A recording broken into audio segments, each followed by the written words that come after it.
তেলিয়ামুড়ার ব্রহ্মছড়া এলাকায় বিদ্যুৎ সংযোগ দেওয়ার নামে ৩,৬০০ টাকা নেওয়ার অভিযোগ উঠেছে জুনিয়র ইঞ্জিনিয়ার বিশ্বজিৎ বিশ্বাসের বিরুদ্ধে।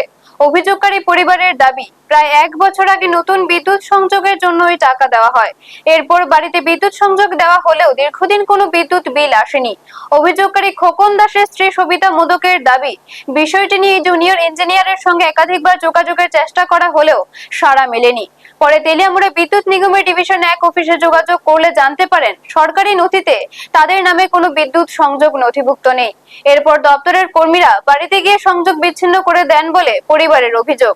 নতুন করে সরকারি নিয়মে সংযোগ নিতে গেলে ১ বছরের বকেয়া বিল সহ প্রায় ১০,০০০ টাকা দিতে হবে বলে জানানো হয়। পরে কথাবার্তার মাধ্যমে ৬,০০০ টাকা দিয়ে সংযোগটি সরকারি নথিতে নথিভুক্ত করা হয়েছে বলে দাবি পরিবারের। তবে আগেই দেওয়া ৩,৬০০ টাকার হিসাব নিয়ে প্রশ্ন তুলেছেন পরিবারের সদস্যরা।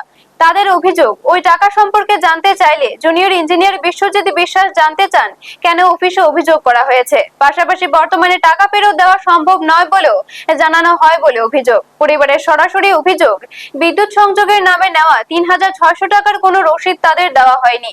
এদিকে স্থানীয়দের দাবি, সংশ্লিষ্ট জুনিয়র ইঞ্জিনিয়ারের বিরুদ্ধে বিদ্যুৎ পরিষেবা ও আর্থিক লেনদেনকে ঘিরে আরো একাধিক অভিযোগ রয়েছে।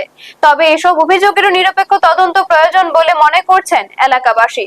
পুরো ঘটনায় প্রশ্ন উঠছে, সরকারি সংযোগের জন্য নেওয়া টাকা কোথায় জমা হয়েছে এবং কেন এই সংযোগ সরকারি নথিতে নথিভুক্ত ছিল না। বিষয়টি নিয়ে সংশ্লিষ্ট বিদ্যুৎ দপ্তরের ঊর্ধ্বতন কর্তৃপক্ষের হস্তক্ষেপ ও নিরপেক্ষ তদন্তের দাবি উঠেছে। ব্যুরো রিপোর্ট, নিউজ তৎকাল 24। তো কারেন্ট ইলেকট্রিক বিলের লাগে দিয়েছি, কারেন্টে জমা দিবার লেগে।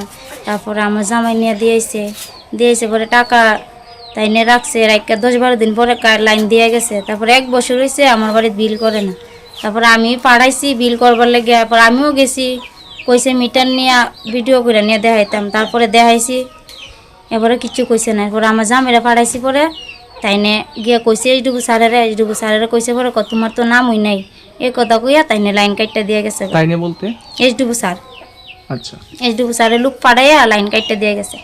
আচ্ছা, মানে প্রথমে আপনার স্বামী কার কাছে টাকা দিছিল? বিশ্বজিৎ স্যারের কাছে। আচ্ছা, তারপরে দিয়া কত টাকা দেওয়া হয়েছিল? ৩,৬০০ টাকা। আচ্ছা, তারপরে লাইন দিছেনি? হ্যাঁ দিছে। এরপরে কি হয়েছে? এরপরে দিয়া 1 বছর পরে বিল করে না। তারপরে আমি কইছে ভিডিও করে নিয়ে দেখাইতাম মিটারটা, দেখাইছি। তারপরও বিল করে না। তারপরে ফোন করি, তাই না ফোনও ধরে না। একদিন ফোন ধরছে, বিশ্বজিৎ স্যারে ফোন ধরে না। আপনারা দেখছেন নিউজ তৎকাল 24।